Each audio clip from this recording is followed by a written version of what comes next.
welcome to Middle East Focus, a weekly podcast on regional affairs and U.S. policy, produced by the Middle East Institute in Washington, D.C. I'm Alistair Taylor, MEI's editor-in-chief. And I'm Matthew Czekaj, managing editor at MEI. On today's program, we'll be discussing the ongoing U.S.-Iran talks over Tehran's nuclear program. The two countries completed a second round of negotiations in Rome this past weekend, and the talks appear set to continue this coming weekend, with a focus shifting to technical issues. Is a deal possible? And if so, what might it look like? What are Washington's and Tehran's objectives and red lines?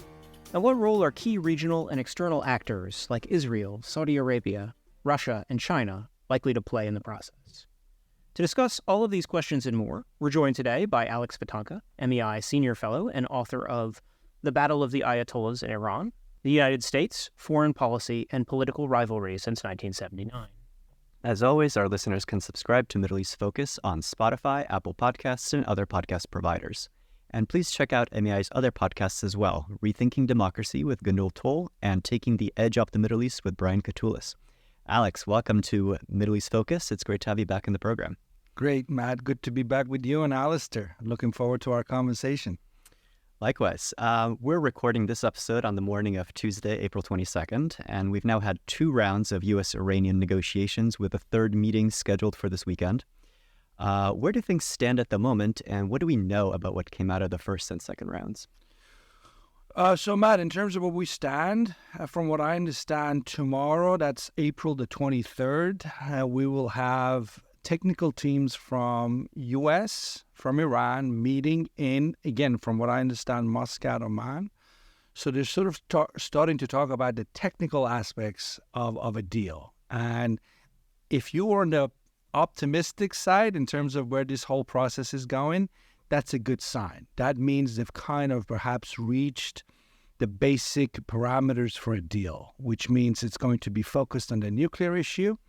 You need technical folks with technical knowledge to come in and talk about the key issue here, which is what so far the convergence of interest is all about. United States does not want Iran having a nuclear weapon. The Iranians are saying they don't want to have a nuclear weapon. If that is true, then there should be ways to verify and put the brakes on this program, put it back in the box, if you will. That's where you need the technical team. Now, if things go well, a new round of talks will happen on Saturday, again in Muscat, the capital of Oman. Let me just also say this. If you think about the fact that the first Trump administration walked away from the nuclear deal, and now it's been almost a gap of 7 years of no high-level talks between the two. The Biden administration, as we know, never came this close. And that is really something pretty significant. Now, I'm not saying this necessarily means there'll be a successful end to this story, but the fact that they are pushing ahead with such a speed in itself is pretty telling. Could we disentangle a little bit? What is the U.S. aiming to achieve in the talks? So, look, again, depends who you ask. You know, we've seen different sort of signals come out of the Trump administration. I tend to focus on Donald J. Trump, the president, and what his bottom line is. His bottom line has been, look, I don't want to bring about regime change in Tehran. Whether you like it or not, that's a different story. But that is his bottom line. I just don't want to see an Iranian nuclear weapon. And the Iranians are saying, fine, we can prove it to you. And that's where they're at right now. Now, having said that, there is concern, obviously, on the Iranian side, from their perspective, that the U.S. will start moving the goalpost. And there will be additional demands. And that's always been the sort of concern of Ayatollah Ali Khamenei, the supreme leader back in Tehran, whose voice is the most important in all this. His kind of argument has always been, you can't trust Americans. One, he will point to the fact that Donald Trump walked away from a nuclear deal back in 2018. He said that is Exhibit A. Look, we cut a deal with them and they walked away. But the other thing Khamenei and sort of some of the more skeptical voices in Tehran say is that once you start talking to the Americans, it could be a slippery slope. And then you have to talk about your missiles in terms of the range of your missiles. You have to talk about your drone program. You have to talk about what Iran is doing in the region, its relations with groups like Hezbollah, Hamas, the Houthis. In other words, Iran, those who are skeptical, will make the argument that it could just bring the regime down once the process is over.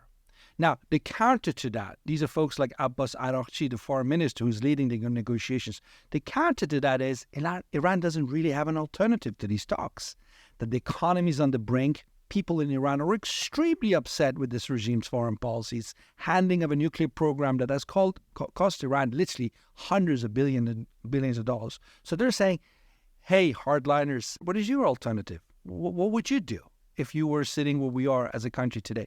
There is no alternative but to talk to Trump and hope for the best. So from the Iranian side, what are they looking to achieve in the talks, and what are their sort of negotiating parameters and red lines? The easy answer to that question, Alistair, is they don't want to do what some people have called for the Libya model, i.e. the total dismantlement of Iran's nuclear program. They are not as hard in terms of setting the tone for what Iran is willing to do elsewhere, for example, in the region. So we haven't heard a hard no. There is no way Iran's going to change its policies in the region. They say that in some of their sort of rhetorics that are mostly designed for the Iranian public opinion that might still support this regime, which is about 5 to 10% of Iran's population. But my point is, they are trying to keep the door open, if you will, even on issues like what Iran is doing in the region and so forth. Look, another way of answering the question is this. Ali Khamenei could come out tomorrow and say, this is a moment for us to turn the page, to really go big, talk to the Americans about everything, not just limit ourselves to the nuclear issue. He hasn't done that yet. I doubt he's going to do it so explicitly because that's just not his style. That's not his political baggage. He spent about 40 years sort of talking bad about the United States. He's sort of to sort of turn around and be a different man on that issue is tough for him. But that doesn't mean quietly Iran couldn't start pursuing new policies. For example, if you're a U.S. intelligence service, you could see a decline, a flow of weapons that comes out of Iran to partners in the region. The Iranians don't have to come out and say it explicitly, that's what they're doing. But if they do it in fact, that might just be enough for the United States to say, well, we care more about change in actual behavior than a public admission that they're willing to do so.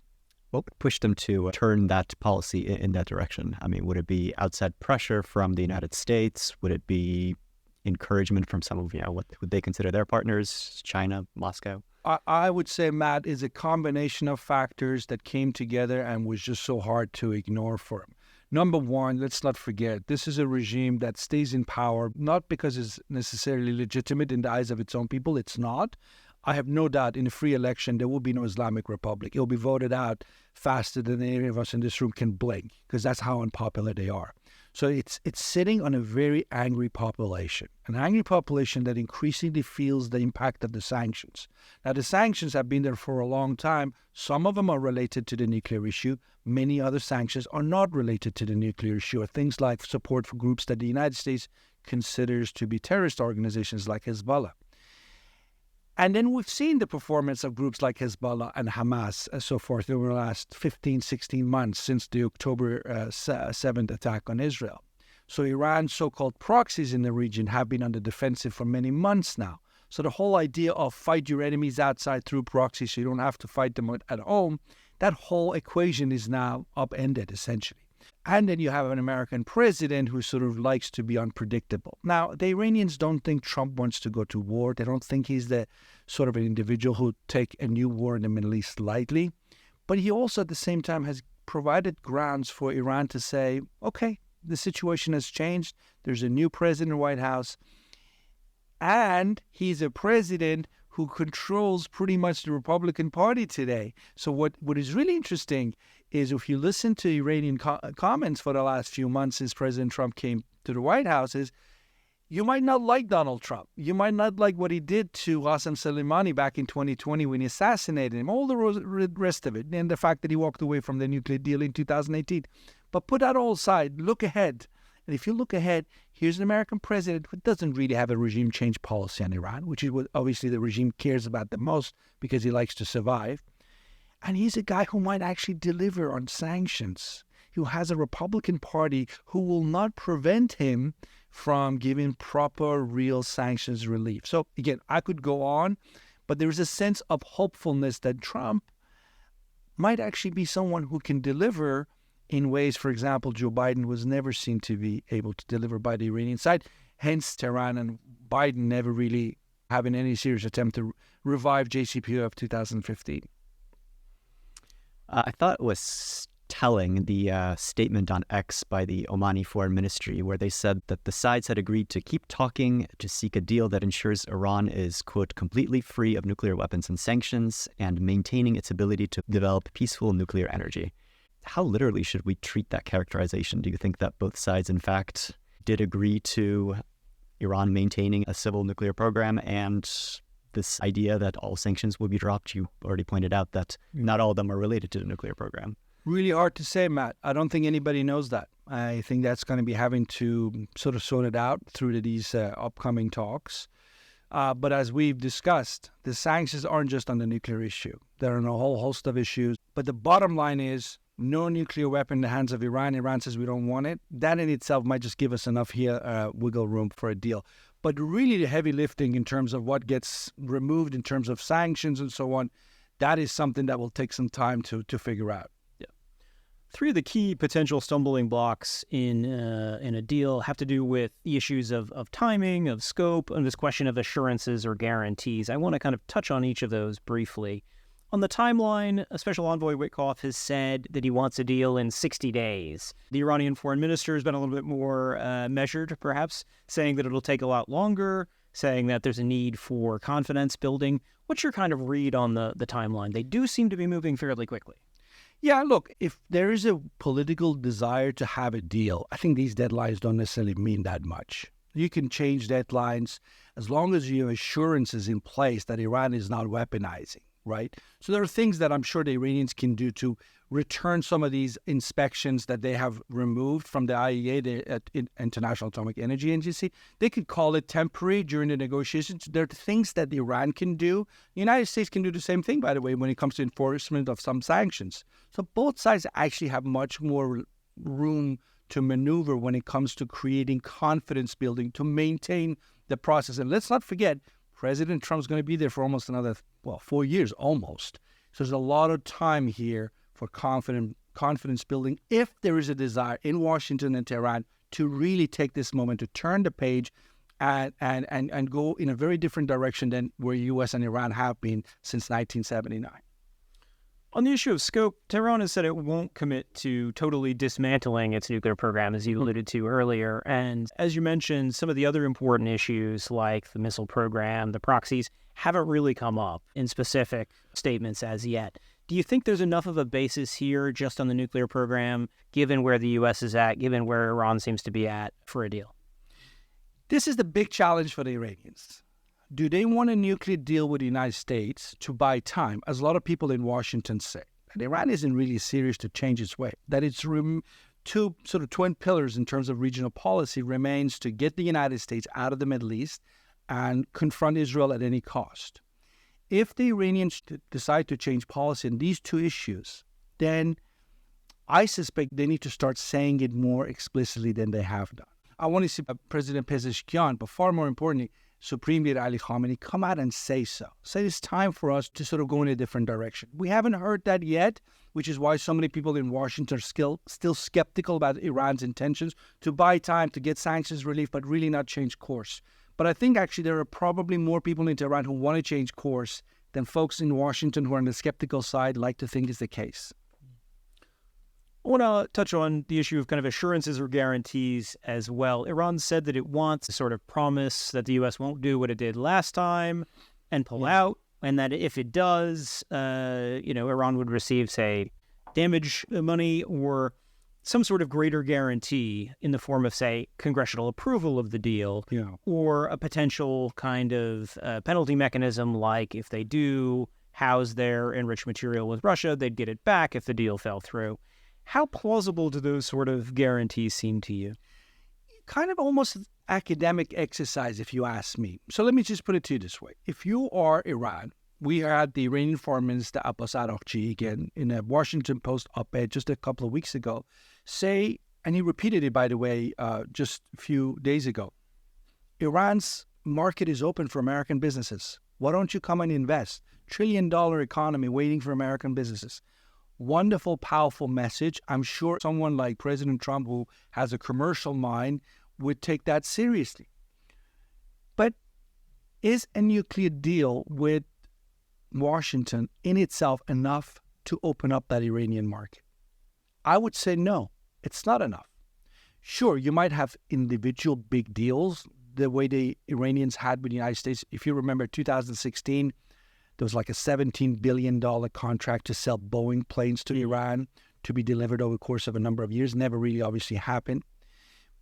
So you can have deals like that. But if you're talking about normalization of economic relations between this country called Iran and the United States that does want to make more money around the world, just listen to President Trump, you need more than just a nuclear deal. Because look, China or some of these other authoritarian regimes out there might have state control over where their companies are investing. Not so with the United States. You're dealing with private sector essentially.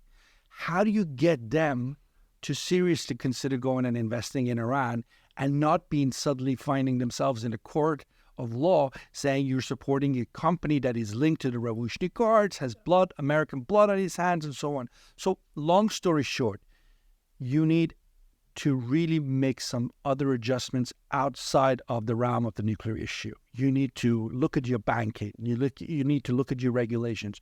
You need to, for example, sign the Financial Action Task Force, some basic international financial regulations. There's a lot of things Iran needs to do. And if they do it, I have no doubt there's plenty of money to be made for the Iranians and for foreign companies, including American companies who go to and can go to Iran and make money. Because remember, this is a big country of 90 million people that has essentially been left untouched since 1979. So yes, there is money to be made. But the notion, as Araghchi puts it, that we have a nuclear deal and you can come to Iran and invest, it's just not going to be that simple. Well, sanctions are the only impediment to investors. I mean, even if you removed all the sanctions, the nuclear ones and the other ones, you still have to address the fundamental issue that the Iranian market has a lot of structural factors that make it unappealing, the corruption, the mismanagement, all these things. Doesn't necessarily mean corporate America is going to want to turn around and invest. Absolutely. But you're right. So who runs Iran? Fundamentally is the question, who runs Iran? Again, depending on who you ask, 50, 60% of the economy is essentially in the hands of a couple of very powerful political entities. If that's the case, and you're an American company, again, due diligence is something these companies do. And you have to be concerned about whether your investment is going to be secure. But if your investment is secure, if you genuinely feel that this Iranian regime has decided to go in a different direction, it's not a bad time to maybe consider this country that, just to give you some quick examples, largest oil and gas reserves combined of any nation on earth. A lot of it needs to be tapped. In terms of renewable energy, I mean, desperate shortages for electricity production, natural gas production. And I could go on and on and on. There are a lot of things that U.S. companies, Western companies can do, but we're just not close to that point yet. Let's zoom out a little bit on the diplomatic landscape. A few weeks in, the talks are still officially bilateral, and it seems that they're mostly being carried out indirectly. The Omanis are playing the leading mediating role. But we've already seen plenty of diplomatic involvement, pressure, or offers of assistance from multiple other international actors. So kind of a two-part question for you. Which external players have been most influential or could be, and what do they hope to achieve, either when it comes to the outcome of the talks or for their own position? Look, let me take the Gulf states first. Last time President Trump was in the White House, the Gulf countries, by and large, with a few exceptions like Oman, were very skeptical about U.S.-Iran talks and a nuclear deal. In fact, they were kind of pushing for the U.S. to adopt a more hawkish approach to Iran, right? If you remember, one of the demands was that don't just limit yourself to the nuclear issue, force Iran to decide to pull back from the region. You shouldn't interfere in Arab countries like Syria and Lebanon. That was the sort of essentially consensus of the Gulf states. 7 years later, the Gulf countries are above all interested in not becoming battleground states in a potential regional war where U.S., Iran, or U.S., Israel, and Iran go to head. So they're in a very different place. You could say they have a different set of priorities. They do. They're much more focused on their economic development. We all know about various projects that the Gulf states are pursuing. It could be that they have a new level of respect for what Iran can do to them in terms of damaging their economies, because what the Iranians have, in recent couple of years, we've seen missile attacks on Israel, what they've done in terms of providing drones to the Russians in the Ukraine war. So maybe there's a level of fear of Iran. But in any case, you've seen a major shift. So some of those countries, namely Oman, has always been, and Oman, which is playing the key role here as a mediator, and people again forget, Oman was mediating as early as in the 80s between Iran and Iraq. They've been mediators for a long time. They do it genuinely because they do believe in stability in the region. There's also the question of, from Oman's point of view, if there's a new war, what would happen to their own stability? Again, Oman and Iran share the Strait of Hormuz. There are vast economic interests of Oman potentially at risk here. And I've also heard the Omanis say that, they do want Iran to remain as a nation state. A collapsed Iran isn't necessarily a good thing from an Omari perspective. So that's the Gulf states. Look, in terms of, Matt, other third-party actors in this, the Europeans obviously want to be a player in this. But I think what the Iranians learned from last time around, when Iran signed a nuclear deal, was if things go south, it really doesn't matter what Europe says. It's between Washington and Tehran. So why confuse the picture? So that's why the Europeans are not involved. The Russians are actually much more involved than the Europeans are. And the last country I point to is obviously Israel. Israel, for whatever it's worth, feels it has a lot more at stake here, because it is an Iranian regime that openly, publicly says things, and so as much as wanted to destroy Israel, confront Israel at the very least. So, of course, the Israelis are concerned. But the question is, should they be the spoilers in this process? Should they stop these talks? I mean, we again heard the Iranian officials say they're blaming third-party actors. I am assuming they mean Israel, trying to sabotage these talks. That might be the case, but my bottom line on Israel is better off staying close to the United States on the Iran issue than going solo. For the simple fact that I've heard again and again from folks who are in the military side of the equation here, who know what Israel is capable of doing militarily, and they're saying it's not going to be ending the nuclear program. So Israel alone cannot end Iran's nuclear program, not permanently.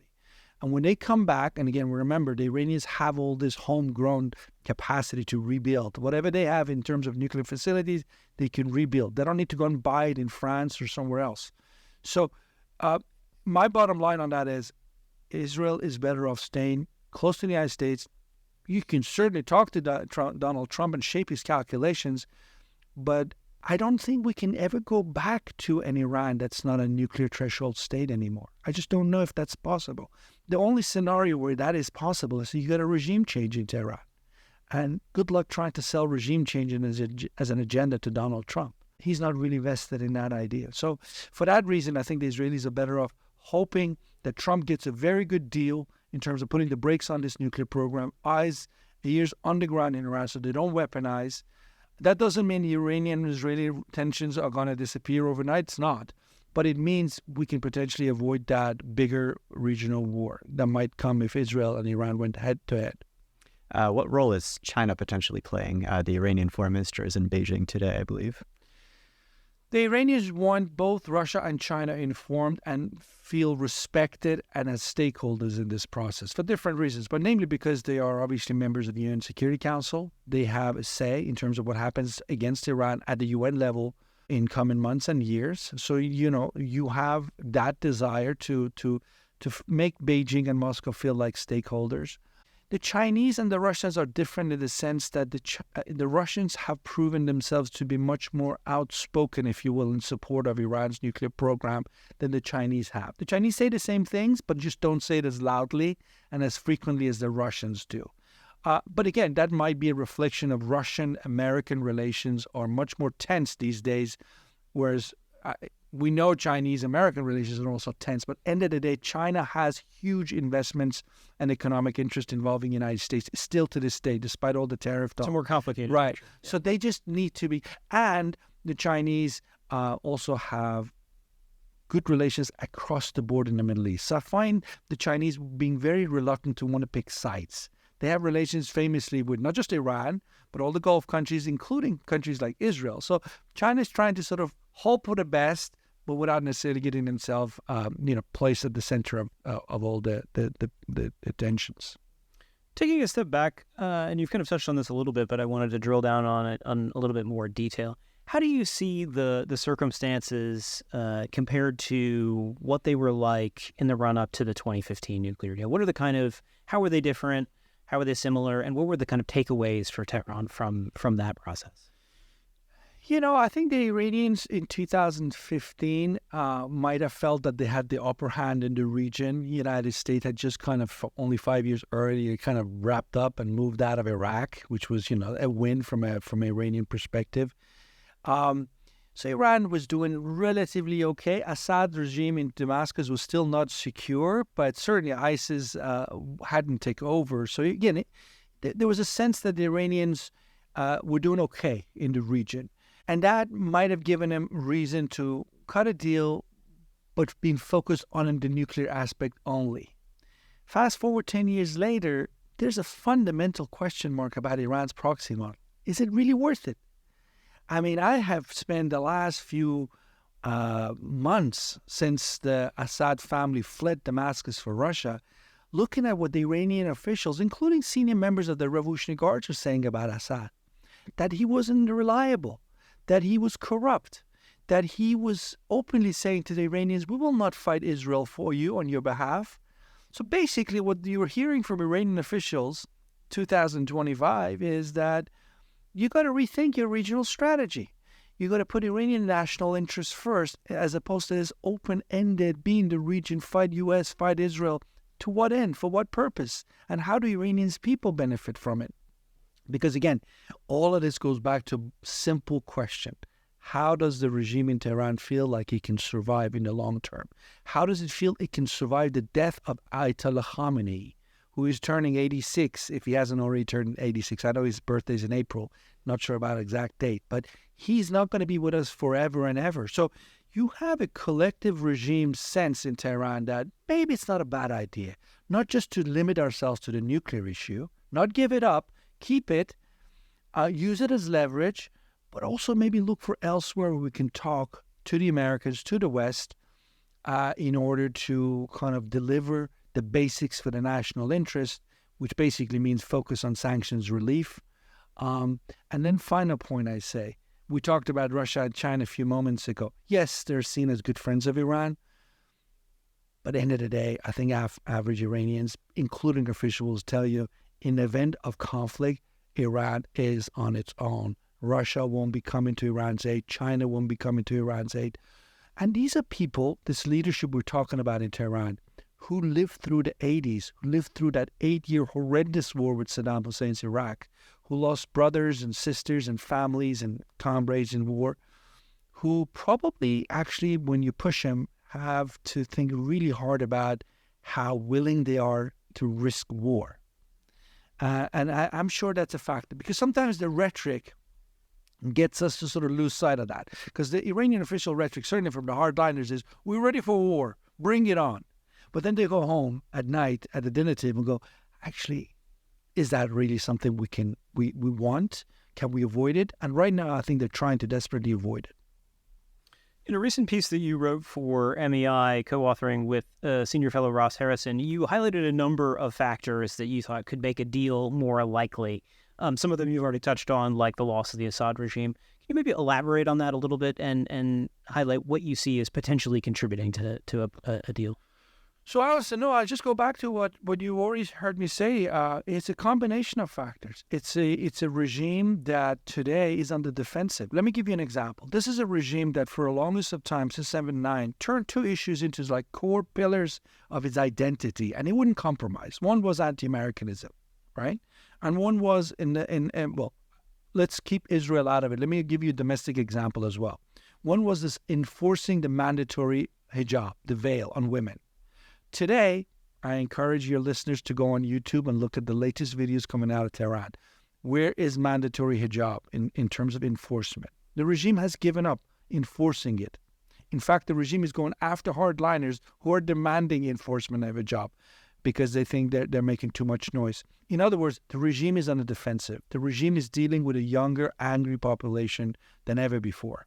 And we've seen in the course of the last 7-8 years, going back to 2016, 17, the frequency of protest in Iranian society. Again, it's not isolated from what the regime is doing in the name of the Iranian people when it comes to regional policies, foreign policy. So, long story short, there are political pressures at home to change course. The regional dynamic is not in Iran's favor. Iran has to really have a hard look in terms of what it's doing in the region, and I think they are, and they're not sure if it's paying dividend. Let me just remind everybody, the proxy model was about fighting your enemies outside of Iran so you don't have to fight them on Iranian soil.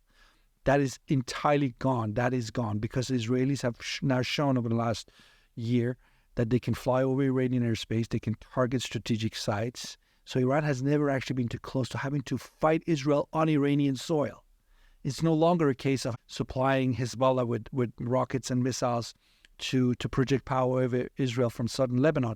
The war is coming home, if you will. Again, that is bound to have changed the calculations. You have an American president now who doesn't want to go to war, but really he's also the guy who killed Qasem Soleimani in January 2020. So there is that element of surprise, and the Iranians just don't know. If he could kill Qasem Soleimani, who else could he kill? If the right people tell him that would be the better strategy in terms of sabotage or the strategy of decapitation. So there's actually a personal safety issue for some of these leadership folks in Tehran that might be a factor here, like their own well-being.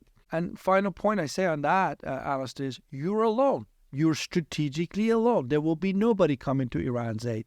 Hamas will probably, pass out some candles and say, sorry, what's happening to Iran in case of war. But Hamas is not going to cannot send anyone to fight on Iran's behalf, or Hezbollah can, the Houthis won't. So overall, it's not a bad time for the regime when you put all these factors together to say this might not be a bad time for us to rethink bigger strategic policies that we have been pursuing for so long. Again, if we have time, we can talk about what happened in 1988. Iran was never supposed to end the war with Saddam Hussein. The right factors came together, and next thing you knew, surprisingly, they signed that ceasefire deal with Saddam, and the war came to an end. Something similar like that could perhaps be happening in a not distant future. So, Alex, we're running very short on time, so final question for you. You've already mentioned that if the April 23rd meeting apparently goes well, we should expect another meeting this weekend. What signs should we look for to know whether or not these talks are going in a positive direction? Look, I think the bare minimum is an agreement to have more talks. Mm-hmm. That is the bare minimum. I mean, the fact that they have had, in the course of less than a month now, 3 rounds of talks, that in itself is pretty positive. But we also saw, both from the U.S. side, but from Witkoff, we saw a major change over the course of 24 hours, if I remember 12 right. hours. 12 hours. Yeah. Iran can have a nuclear program, but don't weaponize. Iran should dismantle its entire enrichment program. So, who knows in terms of changing demands, because there's politics here. Most of this actually, I think, is happening on the U.S. side. If I had to watch out for things, is the change of mind of President Trump. Will the folks who are against this diplomatic track, Senators Graham, Senators Cotton, others, will they get to convince him that this is not the way to do it, and he might change his mind? Because on the Iranian side, the Supreme Leader Ali Khamenei's office came out today, Tuesday, 22nd of April, and said the Revolutionary Guards are entirely behind these nuclear talks that are happening with the Americans. In other words, nobody say a damn word. This is what we're doing. The Supreme Leader's behind it. The Revolutionary Guard's behind it. Let's see if we can cut a deal with the Americans. And I guess from the Iranian point of view, they're hoping the Americans will stick to that basic convergence of interest that deals with Iran not having a nuclear weapon and then opening up for talks on other issues and hope for the best. But let's not forget, this is almost half a century of bad blood. The idea that you can just go and become friends again, that obviously is not going to happen. There'll be a lot of hiccups along the way, but at least they've started. Well, that's all for this week. Thank you to our listeners for tuning in and to our production team for all their work on this week's episode. Thank you, Alex, for joining us. You can find MEI's latest coverage of the U.S.-Iran talks and other regional issues on our website at www.mei.edu. And you can follow MEI on X, Instagram, Facebook, and YouTube, and subscribe to our email newsletters for the latest analysis and information about upcoming events. I'm Matthew Czekaj. And I'm Alistair Taylor. We hope you listen in again next week.